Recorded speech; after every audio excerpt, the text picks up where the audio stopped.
C'est-à-dire dénoncer, parler des choses, parler de la réalité. Son cool kemi, tchang balo kemi keminya, mimate wewa, minate wefe. Par exemple, l'Assemblée de mon constitution en Bénin. Nyani Kelefia et Soking va laisser en jeu de la nouvelle constitution. Merci beaucoup. Et Soking va laisser gommer. Donc j'ai dit, constitution, et les Google dit, donc, Nemi souhait, mais va les propos sointia, on peut ni crime parce que, on m'a caché. C'est quelque chose qui est sûr, qu'elle est accessible dans mes. Donc, et nous qu'elle est accessible là, nous, tu en fais l'usage que tu veux. Merci beaucoup. Ne osons sortes d'eau pour bloquer. Ça veut dire, Bénin, souhait, fais-en ce que tu veux. Nous, les deux, qui m'ont dit kakayo, il y a nos vomina. Est-ce que Maguna, est-ce que ni Maguna, nous m'blade, on la vanya be boy. Mais du moment où on caché nous, je pense que ce qui nous manque au Togo, c'est la sous-information. Les petites choses de la vie.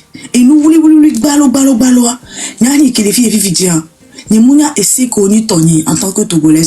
So, ok, et droit à l'éducation, droit à la nationalité. C'est tout ce que je sais. À part moi, fifidien. Amenez les filles d'ici et bédinan, nem de son fifiade, de Kemaoro, nem les fifiade, nem la pompa de Kemaonima décimo. C'est des petites choses importantes de la vie. C'est un devoir civique. On m'a dit non, je mais comme on a ces kilos et c'est qu'on les doit mourir. Hein? Mais avec droit et devoir, est-ce que mignon? Dès que vous avez doit voter, doit en déquer, c'est tout. À part ça,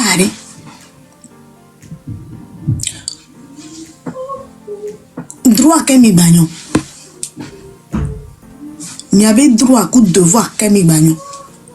Par exemple, il dit, miro devoir, mais n'avait voté. Et nous, les boubouris qui m'ont mis encore. Donc, je dis ceci. La constitution, la nouvelle constitution, et ça, je vais faire un live. On m'a déjà envoyé le format PDF qui est au souligné parti collé Viviria. Je vais dire ceci. Nous avons les lives qui nous avons débat des choses. Nous avons pompo kaka. Nous avons yafi qui me quoi. Moi je vais faire court et simple. Merci beaucoup. Je vais faire court et très simple. C'est-à-dire Benadikyo. Constitution na osweludam en version PDF. Fifiam d'abord. Moi je ne vais que lire droit n'est que moi. Ni sont on découper les hiam. Mila invité à moi. Mila de kukura me kolava Benadikyo. Mia mim les gens politico. Une des cas qui mi expliquer nami. Et on m'a pas dit c'est mieux. Que et on est là dit c'est mieux. Que maman bio. Que maman bio. On demande ma monter ma tournant B. Le fait de lire la Constitution, de se documenter là-dessus, est-ce que c'est un délit? Des coucou grandi. Parce que c'est normalement des choses, mais avec code civil là, mi maîtrise. Code civil, code pénal, mi monde de ok? Donc, moi je pense que ne ôter son noir, au sort d'aro noir dit bien, mais si à mes deux accès, c'est que nous sondés son âme. Dès que me dit à ma zan noir quoi, ne me dit à ma soeur d'anglais, ne me dit à ma hale, ne me dit à ma dit bien, ma seconde. C'est mon droit le plus absolu, c'est ce que je pense. Bon, il y en a mais do avis contraire dans Kenyam les blancs. Na mais do avis contraire dans Kenyam les blancs. Amérique Kenya et 7 ans les lives ni me fifichen. Que do quand là t'es monté parce que on peut pas me bouboro les vont. Voyez pas nous que millions de mal les filles les gars. Nke mi le odo malifia. Impo. Fifia me la prendre des coucou na mi me comme les live ni mais allez-y changer vos profils parce que ne mi les bon nous voit même télé dans les profils là et les retarder mi quoi les gars. Parce que la lutte principale c'est ça et noir et marché brûlé, incendie des marchés. Waouh, donc, mi matema no kwa nubula tachi marché brûlé benoît ou quoi. Intine de kukuna mi bena, j'ai besoin de vous. Hein? J'ai besoin de vous. Ok, mais rien sur mi agoué, mais mi avait profil ou de changer. Doit et soit. Mi les déjà entamé, mais pour ça, il faut que le maximum de personnes doivent être dans le profil. Ne mi m'are que mi là ouais poser des questions en commentaire. On m'a expliqué nami. Mais c'est comme bien. Et les vévérés parce que mi abena l'un n'empêche pas l'autre. Mais c'est bien. Et une que mi ça va toujours gagner assis au bien. Est-ce que c'est encore d'actualité? Mais laissez bien. Ndeli kukunami.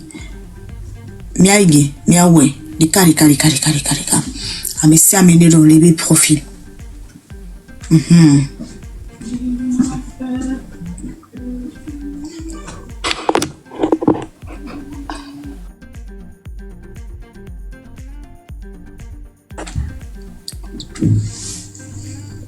Mais c'est bien.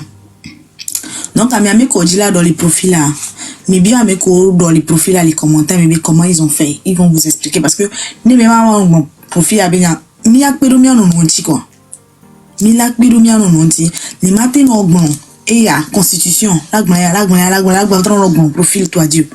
Intine de coucou bien, j'ai besoin de vous, j'ai besoin de maximum de personnes. Mais avec comme les live à mien, commentaires, merci beaucoup. Mais les commentaires mien. Mais expliquer na mori ko la dans les ola changer ma profil mais avec comme les commentaires me dit là dans les mais bio bedi ki ola woroma ola on a mis les commentaires mais sia bah non on a mis si bébé là mais les poser question ma ni doit non OK les promenades constitution yégia même toute une constitution de 92 ans na ni maleko il touche les constitutions de 92 ans constitution que Sylvanus Olympio Kodo ba mou rotaria gagné lekbo j'ai jamais lu puis la constitution yé a collé autant les rêves attention ni me java be mi a pompo so constitution tibé obemi a changé mi a nyameli tout la Philippe ao tout ce que moi je dis mi a informer population ne ba wanya bena et nous que bon na ya moi j'ai l'impression mais avec gbogboa omunya nu ke mi yo le yo avec gbogboa on me passe 92 toi comme que caravane c'est yé toi comme et je trouve ça bien dommage mais c'est quand même donc ce que moi je prévois c'est que et soit constitution yégia mais là point collé VVDA na au souligner point collé VVDA qui là Milate c'est négomé et je vais faire expliquer ça en français terre à terre pour que ameko tomo imkowa wachanwa c'est gomé allo ameko mu c'est français wala de gomé non les fake bemi amisi amili c'est gomé emiano au même statut au même standard d'information parce que ana meroni amero muniowa c'est pas bien mais miakpata il avait mi assez constitution yé ya gomé hein constitution il y a nous qu'une constitution il y a les blancs il y a parce que je me dis bien là car que même non soit avec beaucoup de les camami comme on qui joue dans les mêmes quoi mais c'est bien du coup et ça les tu as lu la nouvelle constitution c'est grave et ça mais là on va faire expliquer ça. Et voilà un peu. Et il y a quelqu'un et nous qui est notre pas une nouvelle constitution mais sinon on qui maintenant mi ni bena et nous souvent les notre pas et nous souvent les notre pas et nous les souvent les notre pas et soyons fichia Egbea mulejila pondo na mini miasi Nyanye Kilifia et Sylvanus Olympio, qui est le père de l'indépendance du Togo. Celui à qui le Togo appartient. Nem les grands ne fifitia. Mais maté c'est gon menamo. Ne les grands mena celui à qui appartient le Togo. Mais maté c'est gon men. Entia ma ponde nami. Japo. YouTube denami. Milasi. Lemisia. Amisia mela webe ide do amekeni Sylvanus Olympio. Egbe mea. Nyeme bon révolte ou révolution me nyari pepo. Thomas Sankara ke kusu gberebea. Ege big bagbe. Ye Bukanabe over coup. Et na ou c'est. Mais c'est gomme. Donc là pour miato Sylvanus Olympio. Et ben tina 22 minutes avec moi. Ma de kokuna mi be mi accordé 20 minutes moi non. Mais c'est mi accordé 20 minutes moi de votre temps. De koku mi accordé non. Et histoire du Togo que c'est soin tiak boni bena ege na mi ho abrode le Togo 3 ans après il fut assassiné. Voilà qu'un ebe parcours Ninka divo fiomi nous les soukulu. On fiomi. Je me rappelle bien entre temps de ko fiomi et nka XUT be nous akoto. Voilà qu'un ton histoire en ton toi. Mia be gbogbo amin kétisio. Donc je vais vous inviter à mieux vous installer confortablement parce que histoire à Kemida c'est ne subez la bouger ni les miami lami parce que avec beaucoup les filles peut-être oh histoire à school va ma rafraîchir nami virer ma rafraîchir mémoire nami vite cuire avec vous mais c'est bien donc installez-vous bien écoutez mais c'est bien.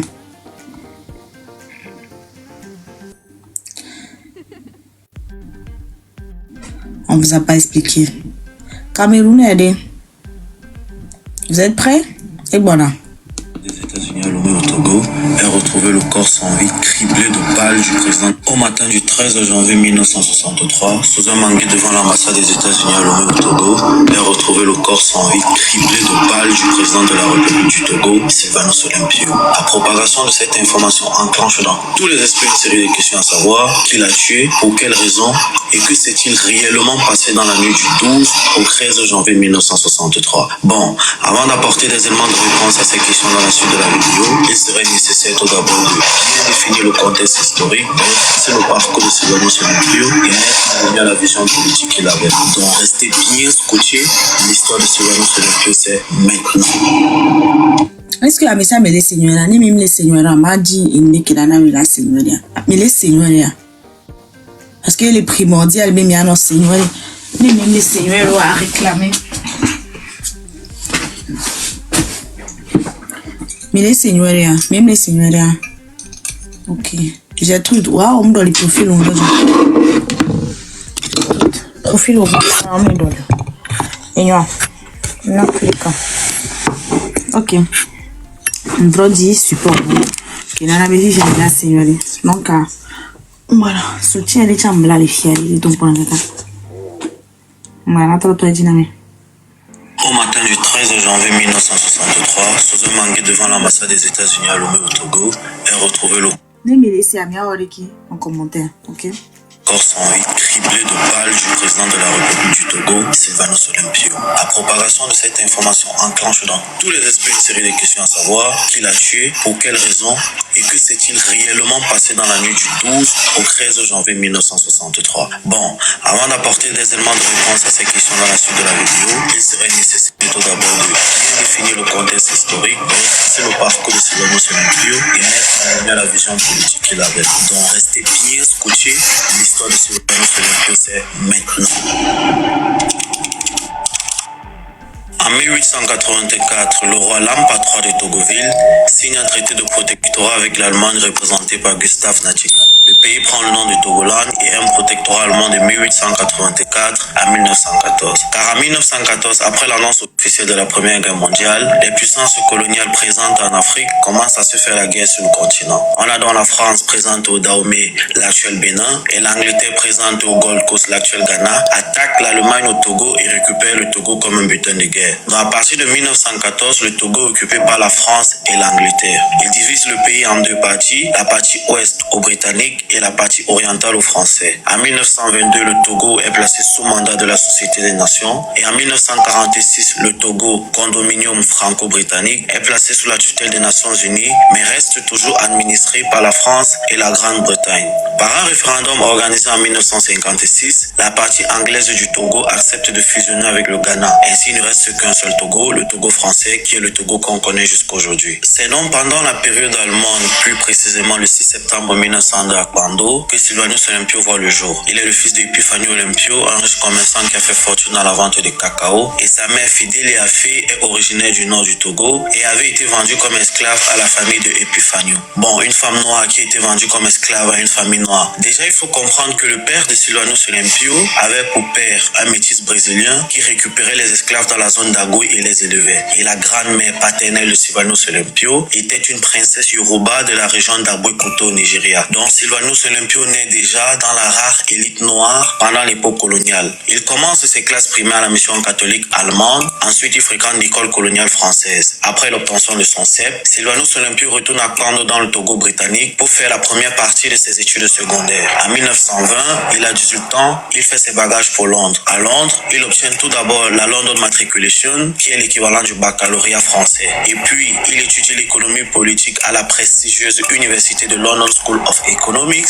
Après avoir décroché son diplôme en économie politique, il va en France, précisément à Dijon, pour étudier le droit international. En Europe, à ce moment, la meilleure université pour le droit international se trouve à Vienne, en Autriche. Après Dijon, il va donc à Vienne pour bonifier ses connaissances en droit international. À la fin de ses études, il est recruté par la multinationale anglo-néerlandaise Unilever. Il travaille un an en Europe. En 1928, il retourne en Afrique et travaille en tant qu'agent commercial adjoint de la filiale Unilever de Lagos au Nigeria. Puis, il est muté à Haut au Ghana et en 1932, il fait son retour au Togo en tant que directeur général de la filiale Unilever du Togo. À son retour au pays, Sylvanus Olympio est très apprécié et très respecté des Togolais, car c'était une première de voir un noir occuper ce genre de poste. Là, nous sommes dans les années 30, en pleine colonisation. Il est le chef de certains blancs au Togo. Et dans ces années 30, quand un noir a le CEP, il est considéré comme un intellectuel. Et on a un Sylvanus Olympio qui a 2 masters. Polyglotte, il parle 5 langues, le français, l'anglais, le portugais, le ewe, le yoruba. Et Unilever, dont il est le chef de la filiale togolaise, est une grande multinationale. Elle contient les marques comme Lipton, Axe, Ben & Jerry et plus de 400 autres marques. Il est donc vu par les Togolais comme quelqu'un qui peut montrer la voie. Lui aussi a beaucoup de respect pour ses frères togolais et un très grand amour pour son pays. Il se positionne donc très vite contre la politique colonialiste que la France impose au Togo. Ayant étudié le droit international, il fait bien la différence entre une colonie et un territoire sous mandat de la Société des Nations. Et il sait que le Togo n'est pas une colonie de la France. Ses connaissances qu'il a déjà et son amour pour son pays vont donc motiver son entrée en politique. De retour au pays en 1932, Sylvanus Olympio traîne beaucoup avec son oncle Octaviano Olympio, qui l'aide à faire ses premiers pas en politique. Et déjà en autorité. Sylvanus Olympio, face à cette faible présence française au Togo à ce moment, commence à changer les textes du CAF pour le transformer en parti politique. En 1945, après la fin de la Seconde Guerre mondiale, l'Organisation des Nations Unies nouvellement créée demande aux puissances coloniales de donner beaucoup plus de pouvoir aux colonies. C'est ainsi qu'en 1945, on voit la naissance des partis politiques au Togo. Sylvanus Olympio crée, avec l'aide de son ami Augustino de Souza, le CUT, Comité de l'Unité Togolaise, un parti politique nationaliste qui a pour but suite la réunification des deux Togo ainsi que l'indépendance du pays. En 1946, la France organise les premières élections législatives au Togo qui ont pour but d'élire un député togolais qui va représenter le Togo au Parlement français et d'élire aussi 26 députés locaux pour fonder l'Assemblée territoriale. Bon, avant de parler de ces élections, il est important de souligner que en 1946, il y a deux tendances au Togo. Nous avons les progressistes d'une part, représentés par le PTP, Parti togolais du progrès, avec pour leader Nicolas Grunitzky, qui est très proche de la France. Et d'une autre part, les nationalistes, représentés par le CUT, Comité de l'unité togolaise, avec pour leader Sylvanus Olympio. Nicolas est le beau-frère de Sylvanus, car Sylvanus est l'époux de sa sœur. Mais voilà, Nicolas est l'adversaire politique de Sylvanus. Bon, à ces élections, les progressistes et les nationalistes s'affrontent. Et au sortir des élections, les nationalistes sont vainqueurs. Martin Akou, membre du CUT, devient le député du Togo en France et Sylvanus Olympio, quant à lui, intègre l'Assemblée territoriale du Togo et en devient président. Malgré qu'il leur a imposé à l'Assemblée de ne parler que de la France et de respecter le programme législatif de l'administration coloniale, Sylvanus Olympio refuse de débattre des histoires de la France. Il s'oppose et manifeste uniquement de l'intérêt pour le Togo. Martin Akou, aussi membre du CUT nationaliste, porte les idées de Sylvanus Olympio au Parlement français qui sont la réunification et l'indépendance du pays, ce qui ne plaît pas à la France.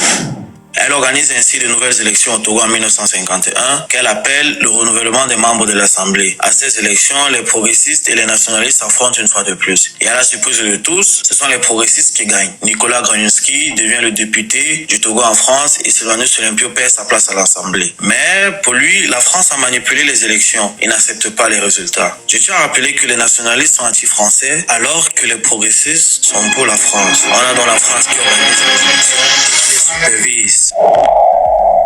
En 1951, Sylvanus Olympio est toujours directeur de la filiale Unilever du Togo. Unilever lui demande d'arrêter son engagement politique et lui propose même un poste à Paris avec résidence privée et chauffeur de service. Sylvanus Olympio décline l'offre, il perd son... Mena de Chuchuban, ma poina mis sans commentaire. Pour ame comme c'est français, ma po Chuchuban sans commentaire. Ne, po Chuchuban, ma trop reprendre que yé, nous que gomincham sea. Poste de directeur, car il préfère continuer de se battre pour l'indépendance de son pays. Malgré que les progressistes sont vainqueurs des dernières élections, Sylvanus Olympio ne reste pas les bras croisés. Il descend dans les rues et demande aux Togolais d'être beaucoup plus nationalistes. Et comme c'est un monsieur très charismatique et convaincant, les Togolais rejoignent le culte en masse. Et les jeunes particulièrement commencent à avoir l'esprit beaucoup plus nationaliste. La France voit donc d'un très mauvais œil cette croissance du nationalisme et les volontés d'indépendance qu'elle porte. En 1954, Sylvanus Olympio est arrêté et jeté en prison sous motif de non-déclaration de biens à l'étranger et de trafic de devises. Il perd ses droits civiques et est condamné à verser une somme de 5 millions de francs. Quelques mois plus tard, il reçut à payer les 5 millions de francs et sort de prison.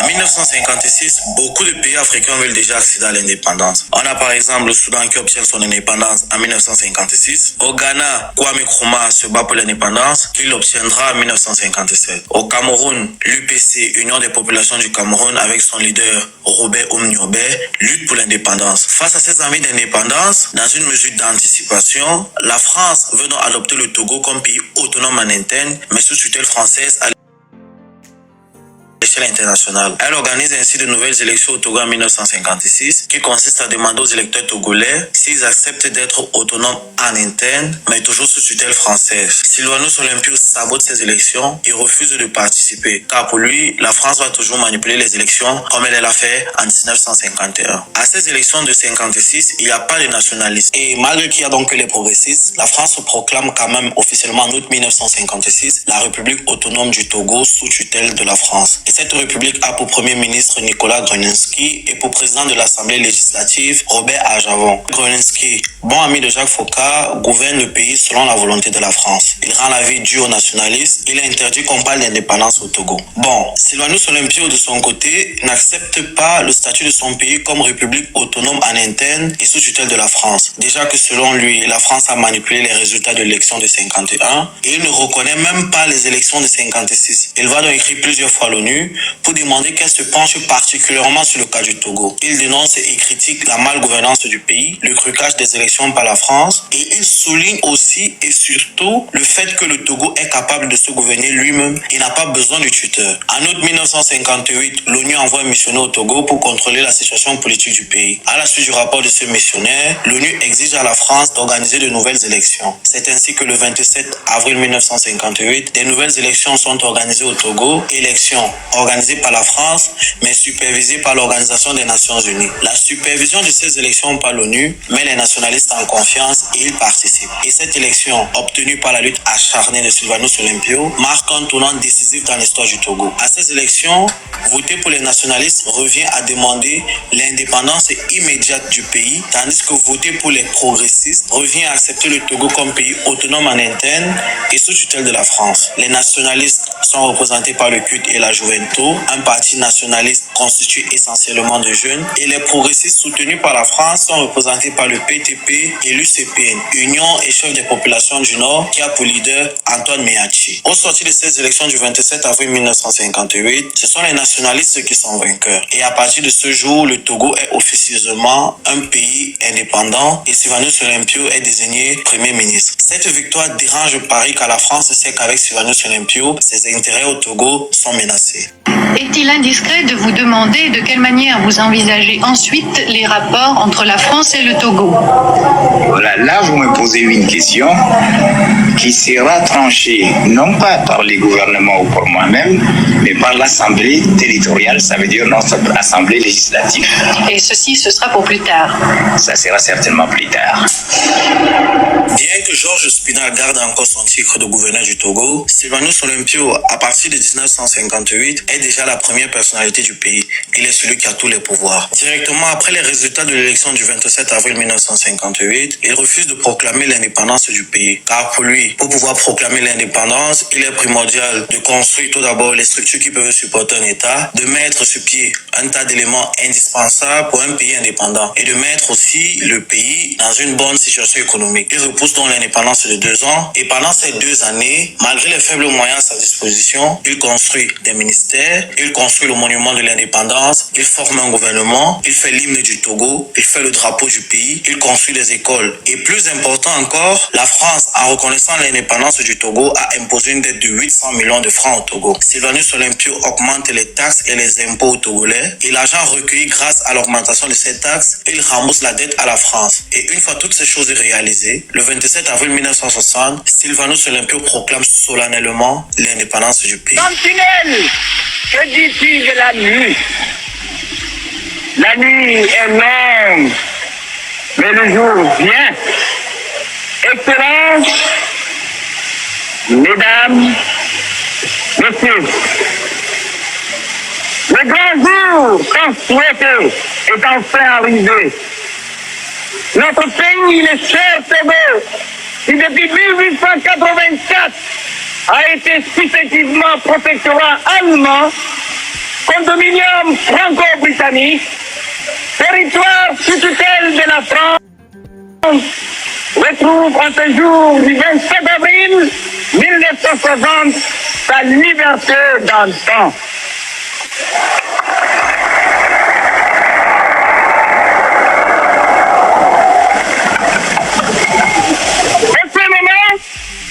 Et à jamais affranchi de toute suggestion, de toute entrave, maître de ton destin,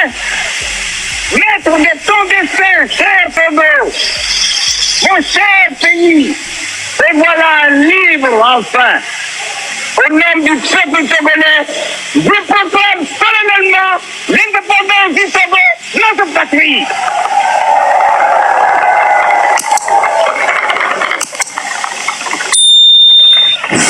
Bon, après la proclamation officielle de l'indépendance, Sylvanus Olympio devient le premier président de la République indépendante du Togo. Car en novembre 1959, étant Premier ministre, il a rédigé un texte de loi qui dit que le Premier ministre devient le président à la proclamation de l'indépendance. Il organise quand même des élections présidentielles en 1961 et il est élu président. Il est anticolonialiste et ne le cache pas. Il déclare à l'AFP en 1960 qu'il fera tout son possible pour que son pays se passe définitivement de la France. Pour Sylvanus Olympio, tout est clair. Il veut créer d'abord de la richesse et puis la distribuer. Il veut développer son pays et économiste qu'il est, il mise sur le développement économique. Pendant son mandat, il commence la création de sa propre monnaie et entame les démarches pour quitter la zone franc. La Deutsche Bank accepte de financer la création de sa monnaie qui a pour caution le mark, la monnaie allemande. Et c'est l'Angleterre qui gagne le marché de la construction de la banque et la fabrication des billets. Il entreprend aussi la construction du port de Lomé. Il approche donc ici la France pour la construction, mais la France refuse en lui disant qu'il y a déjà un port en construction au Dahomey, le pays voisin. Il répond à la France que le Togo, c'est pas le Dahomey et qu'il va construire son port. Il approche donc l'Allemagne qui accepte de l'aider pour les travaux. Il impose à la société européenne qui exploite les minerais du Togo de verser beaucoup plus d'argent au Togo. Il augmente le capital de la société togolaise des mines du Bénin de 20%. Et avec les bénéfices récoltés, il crée une allocation pour les Togolais les plus démunis. Il voit d'un mauvais œil le fait qu'un chef traditionnel peut décider sur la récolte d'un paysan. Il réduit le pouvoir des chefs traditionnels et permet ainsi à tout paysan d'être l'unique propriétaire du fruit de son travail. Il impose le respect des infrastructures et le devoir du citoyen qui dit que s'il y a une école ou un hôpital en construction dans un quartier, les habitants doivent participer aux travaux. Il a cette vision militaire que Thomas Sankara aura quelques années plus tard. Il ne voit pas la nécessité pour un pays africain d'acheter les armes de deuxième ou de troisième main à l'Europe. Il préfère investir dans d'autres domaines. Il juge dans l'armée économiquement non productive. Il est aussi contre le cumul de fortune et l'abus de pouvoir. Ses ministres n'ont pas de grosses voitures ou des maisons à couper le souffle. Lui-même, c'est à vélo qui rend visite à son ministre des Finances, Hospice Coco. Il fait le trajet sans escorte et sans garde. Il passe par le centre-ville et la population a l'occasion de le voir. Sur le plan continental, il manifeste son panafricanisme en co-rédigeant la charte de l'Organisation de l'Unité africaine. Force est donc de constater qu'étant à la tête du pays depuis 1958, il essaie d'amener son pays sur la bonne voie. Mais pour garder mon impartialité, je dois aussi souligner les actes qu'il pose que d'aucuns qualifient de mauvais. Sylvanus Olympio abandonne complètement le nord du Togo. Dans les autres régions du pays, on peut déjà voir un début de développement ou alors des projets à venir. Mais le nord est livré à lui-même. Bon, souvenez-vous que l'UCPN progressiste est constitué des nordistes. Se méfiant d'une tentative de coup d'État de la part de l'opposition, il supprime quasiment toute opposition. Il enferme de nombreux opposants et menace d'autres qui sont obligés de s'exiler, comme par exemple Nicolas Grunitzky s'exile au Dahomey et Anton Meati fuit au Ghana. Il maintient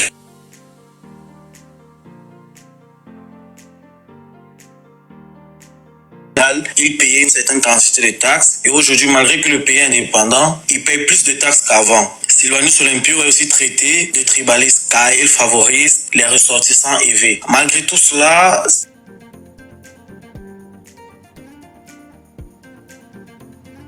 en 1963, alors qu'il est au pouvoir depuis seulement 3 ans, il est la victime d'un coup d'État qui lui arrache brutalement Mais coucou, arrêtez de m'appeler. Nina mes collègues, mais s'il vous plaît, arrêtez. Pardon. à la vie.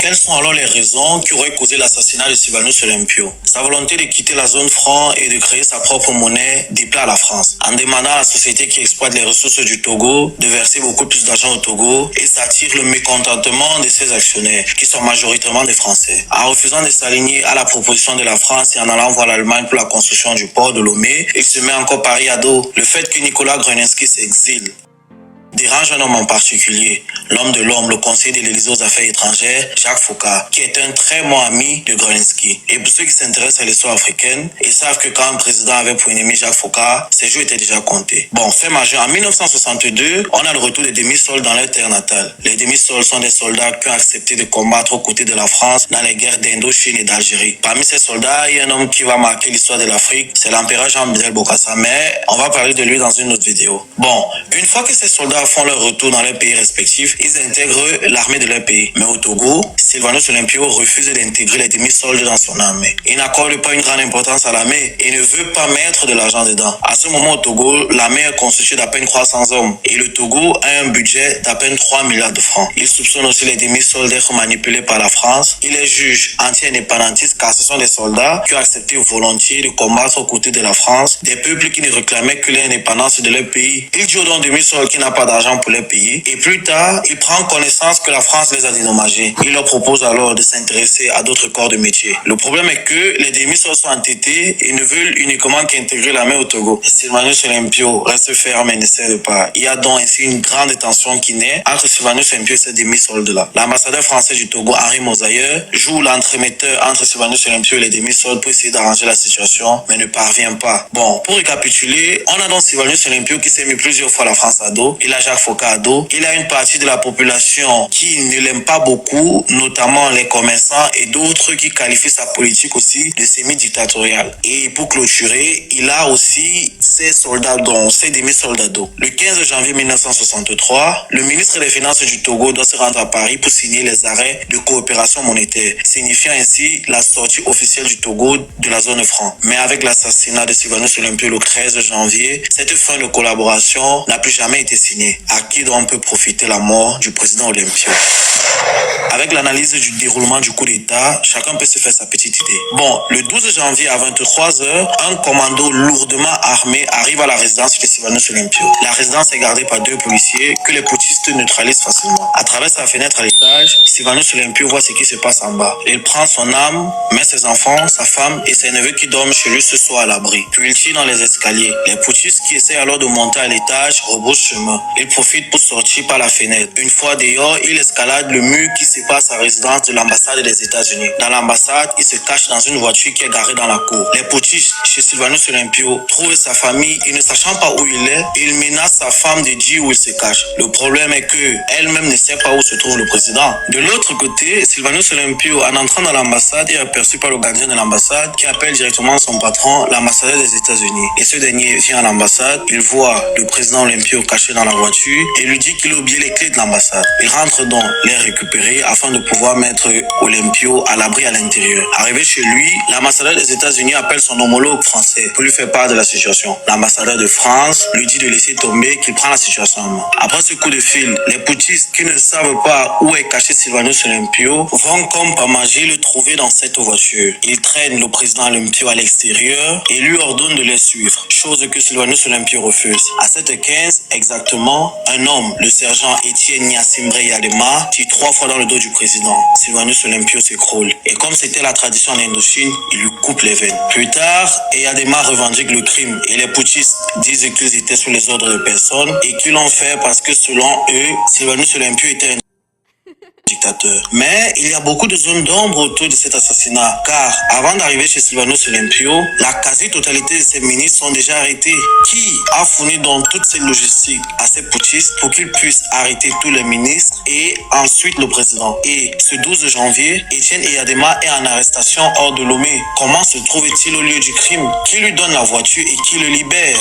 Bon, en 1963, le chef de la gendarmerie au Togo est un Français, il s'appelle Georges Métrier. Il est le seul capable de libérer une personne et de lui fournir en même temps les armes. Après le coup d'État, Nicolas Gruninsky, le protégé de Paris, est placé au pouvoir. Antoine Meachi devient vice-président et ministre des Finances. Le 15 janvier, après les signatures, le Togo quitte officiellement la zone franc. Mais le 13, Sylvanus Olympio a été assassiné. À qui pouvait donc profiter sa mort? Nous arrivons à la fin de cette vidéo. En cherchant sur Sylvanus Olympio, j'ai trouvé beaucoup d'informations et il est fort probable que j'ai oublié certaines. N'hésitez pas.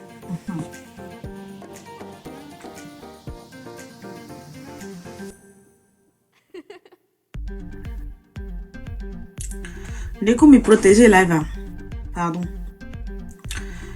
Et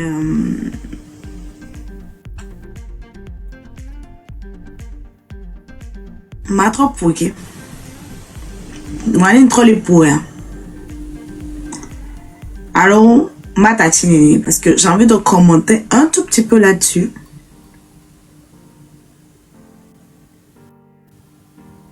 Ma trop pour, il trop pour. Mano stop. Les manos, bon, on peut les penser. C'est combien? Voici là, des coucou na bébé, mais avec profil ou à mes bangles, bébé changer. Mais c'est bien. Ok.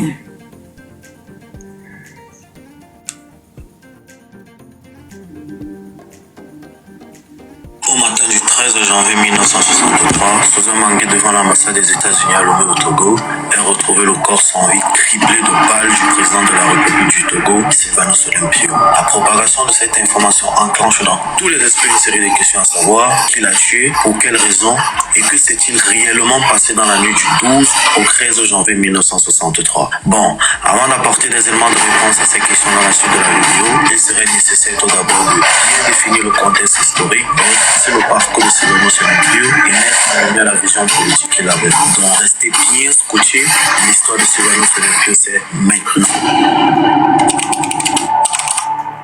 En 1884, le roi Lampa III de Togoville signe un traité de protectorat avec l'Allemagne représentée par Gustav Nachtigal. Le pays prend le nom de Togoland et un protectorat allemand de 1884 à 1914. Car en 1914, après l'annonce officielle de la Première Guerre mondiale, les puissances coloniales présentes en Afrique commencent à se faire la guerre sur le continent. On a donc la France présente au Dahomey, l'actuel Bénin, et l'Angleterre présente au Gold Coast, l'actuel Ghana, attaque l'Allemagne au Togo et récupère le Togo comme un butin de guerre. Donc à partir de 1914, le Togo est occupé par la France et l'Angleterre. Ils divisent le pays en deux parties, la partie ouest aux Britanniques et la partie orientale aux Français. En 1922, le Togo est placé sous mandat de la Société des Nations et en 1946, le Togo, condominium franco-britannique, est placé sous la tutelle des Nations Unies mais reste toujours administré par la France et la Grande-Bretagne. Par un référendum organisé en 1956, la partie anglaise du Togo accepte de fusionner avec le Ghana. Ainsi, il ne reste qu'un seul Togo, le Togo français, qui est le Togo qu'on connaît jusqu'à aujourd'hui. C'est donc pendant la période allemande, plus précisément le 6 septembre 1900 à Akbando, que Sylvanus Olympio voit le jour. Il est le fils d'Epifanio Olympio, un riche commerçant qui a fait fortune dans la vente de cacao, et sa mère Fidélia Afé est originaire du nord du Togo et avait été vendue comme esclave à la famille de Epifanio. Bon, une femme noire qui a été vendue comme esclave à une famille noire. Déjà, il faut comprendre que le père de Sylvanus Olympio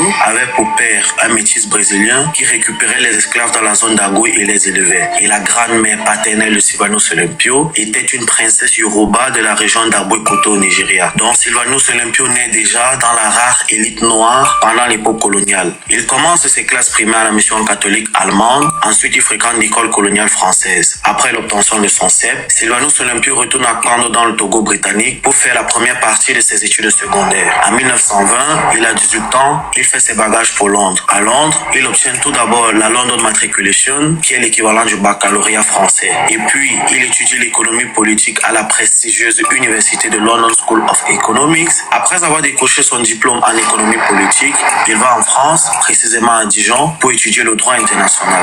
En Europe, à ce moment, la meilleure université pour le droit international se trouve à Vienne, en Autriche. Après Dijon, il va dans Vienne pour bonifier ses connaissances en droit international. À la fin de ses études, il est recruté par la multinationale anglo-néerlandaise Unilever. Il travaille un an en Europe. En 1928, il retourne en Afrique et travaille en tant qu'agent commercial adjoint de la filiale Unilever de Lagos au Nigeria. Puis il est muté à Haut au Ghana et en 1932, il fait son retour au Togo en tant que directeur général de la filiale Unilever du Togo. Okay. À son retour au pays, Sylvanus Olympio est très apprécié et très respecté des Togolais, car c'était une première de voir un noir occuper ce genre de poste. Là, nous sommes dans les années 30, en pleine colonisation. Il est le chef de certains blancs au Togo. Et dans ces années 30, quand un noir a le CEP, il est considéré comme un intellectuel. Et on a Sylvanus Olympio qui a 2 masters. Polyglotte, il parle 5 langues, le français, l'anglais, le portugais, le... Benade, Sylvanus Olympio ko jile Ghana me alon fika te jile ma ole gwena me e tro school Ghana me vire kaka va yovo di school ntolo le temps wa melo i school nto school kokokoko ke be yi bo voa o ho le voa de le funa ko ho ya